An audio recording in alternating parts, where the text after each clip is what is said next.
വിശദമായ വാർത്തകളിലേക്ക്. ഇരട്ടിയാറിൽ 18-കാരിയെ മരിച്ചുനിലയിൽ കണ്ടെത്തിയ സംഭവത്തിൽ അന്വേഷണം ഊർജിതമാക്കി പോലീസ്. ഇന്ന് രാവിലെ 10:30ഓടെയാണ് 18-കാരിയെ കിടപ്പുമുറിയിൽ മരിച്ചുനിലയിൽ കണ്ടെത്തിയത്.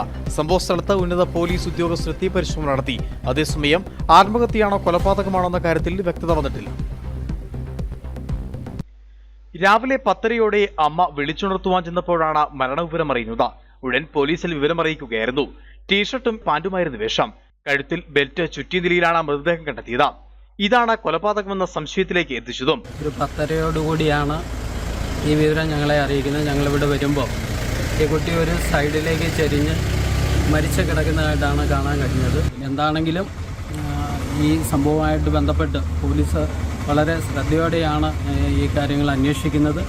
യുവതിയെ കൂടാതെ അച്ഛനും അമ്മയും സഹോദരനുമാണ് വീട്ടിലുണ്ടായിരുന്നെങ്കിലും രാവിലെയാണ് ഇവർ യുവതി മരിച്ച വിവരം അറിയുന്നത്. കട്ടപ്പന പോലീസ് രാവിലെ മുതൽ അന്വേഷണം ആരംഭിച്ചു.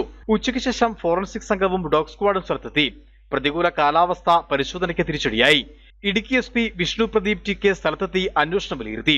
DVSPമാരായ PV baby, KR Biju, Kattappana CI Suresh Kumar എന്നിവരുടെ നേതൃത്വത്തിലാണ് അന്വേഷണം പുരോഗമിക്കുന്നത്. ഇന്ന് രാവിലെ ഏകദേശം 11:00 കുട്ടിയെ മരിച്ച നിലയിൽ വീട്ടിൽ കാണുന്നത്, അമ്മയാണ് കാണുന്നത്. അതിനുശേഷം ഉടനെ പോലീസ് ഇൻക്വസ്റ്റ് നടപടികൾ ആരംഭിക്കുകയും ചെയ്തിട്ടുണ്ട്.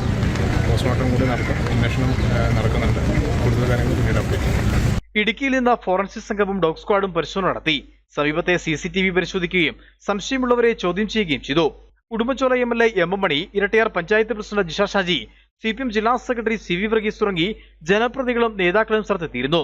മൃതദേഹം പോസ്റ്റ്മോർട്ടത്തിനായി ഇടുക്കി മെഡിക്കൽ കോളേജിലേക്ക് മാറ്റി. Idukki vision news, Kattappana.